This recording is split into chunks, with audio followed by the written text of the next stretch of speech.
how do we even know if we're moving away from balance in our lives?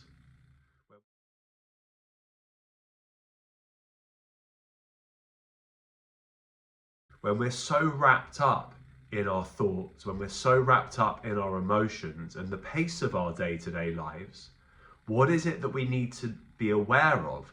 What is it that we need to look out for that can give us an indication that we're moving away from balance? As many of you have heard me talk about before, one of the biggest challenges that we face when we move away from balance is the fact that we have what we can call generally an awareness deficit.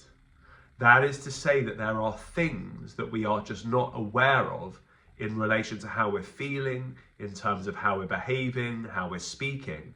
And as a result of those awareness deficits, we are actually not aware of perhaps creeping behaviors or patterns that actually, if we were to be aware and we were to stand back and watch over them, we would know quite clearly that those things or those habits or algorithms were taking us away from balance and therefore away from peace. Now, just to be clear, on this channel, I'm not just speaking from my own perspective. Everything that I'm sharing is coming ultimately from the Yoga Sutras of Patanjali. Many of you on this channel are familiar with the Yoga Sutras of Patanjali, but for those of you that are not, this is one of the underpinning texts of yoga, over 2,000 years old, and it gives us many, many profound perspectives, not just on how to practice, but on how we can live our lives day to day in very, very detailed and practical terms. Now, the reason I reference this is because Patanjali, the author of the Yoga Sutras, speaks very, very clearly about what he calls 4 symptoms that show us that we're moving away from balance, that there are obstacles arising in our lives that are moving us away from a state of yoga. And remember, a state of yoga is simply being able to be in a state of calmness and stability and ease over a long period of time without succumbing to distractions of the mind, essentially. So what does Patanjali say are the 4 things that we need to be aware of, the 4 things that we need to watch out for that will give us an indication that these symptoms are bringing us away from balance? The first symptom that he mentions is emotional discomfort. So that again is what we might call in modern terms emotional overwhelm. The fact that we feel uneasy within, perhaps we're dealing with very, very strong emotions that we're not so sure how to manage, that cause us to have outbursts in different ways.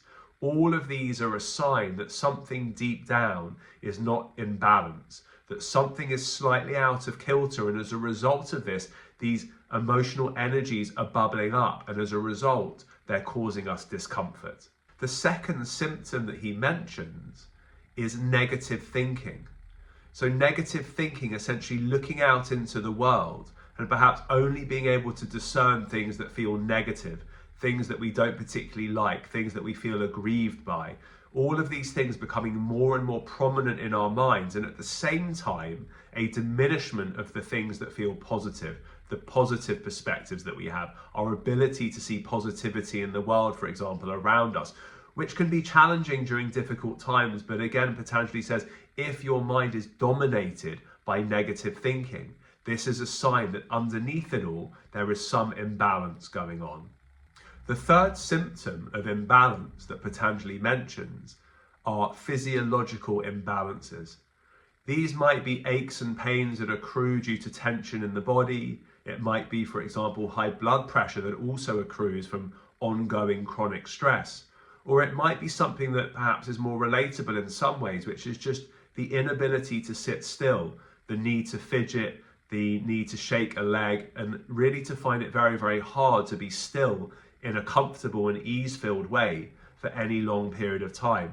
And that makes so much sense because, of course, if our mind is restless and if we are emotionally in a state of discomfort, of course, that is going to be flowed out into our bodies. We are going to feel the effects of the mind and the emotions in our bodies. And as a result of that, we will begin to notice these physiological imbalances.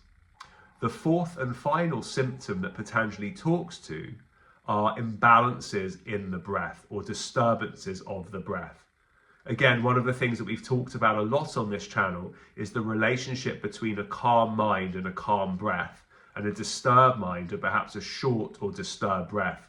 So this is really Patanjali explicitly pointing that out, essentially saying that if you're noticing disturbances in the breath, short breath, breath holding, tension in the chest, tension in the belly, etc., these more often than not are symptoms or signs that there is some deeper imbalance going on at the physical, psychological and emotional level, which is allowing this imbalanced or disturbed breath to manifest within our bodies.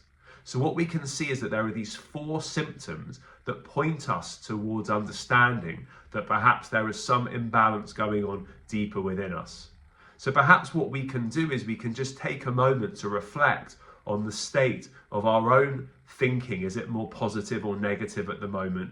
We can reflect on and notice our own emotional state. Do we feel more in states of emotional discomfort than emotional ease? We can notice our bodies. We can begin to notice, am I carrying any tension? Am I carrying pains and aches, for example? Am I starting to notice that certain things that I got away with for many years in my body is starting to come back and starting to manifest in some kind of disorder or in some kind of imbalance? And equally, if I notice my breath day to day, particularly when I'm having a tough day, do I notice actually strain in my breath? Do I notice tightness in my chest? Do I notice some kind of discomfort or holding in my belly? All of these things can act as an alarm, if you like, a gentle alarm to awaken us to the possibility that we are actually moving further and further into the realm of imbalance. And the reason that we mention this and the reason that Patanjali talks about this is not just to alarm us and say, hey, these are things that are wrong. It's to say, okay, if you're noticing these things, then maybe now is the time to take correct yogic action. And of course, correct yogic action, according to Patanjali, is this movement towards stillness at all of the levels. So if we think about that for a moment, to unpick the imbalances, what we need to work on is essentially opposing the imbalances in those 4 areas. So to bring about more comfortable states of emotion, to bring about more balanced perspective and thinking, to bring back balance to the physiological level, and to bring back balance to the breath. And yoga has tools and techniques to support each one of these 4 areas and beyond. And working with yoga in the correct way is knowing the practices and the techniques that help us to unwind the very unique imbalances that we've all accrued over the course of our lives in order to unpick those imbalances and bring us back to a state of stability. So finally today, what this always comes back to with yoga is the ability to be present and the ability to tap into deeper states of awareness so we can know ourselves better.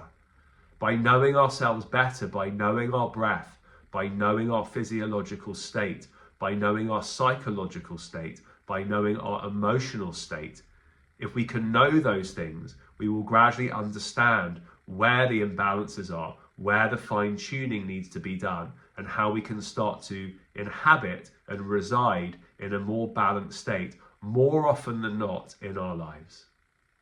As always, thank you for joining. If you've enjoyed this video, please do give it a like. And if you're enjoying the content on this channel, please do subscribe. I look forward to seeing you all again very soon.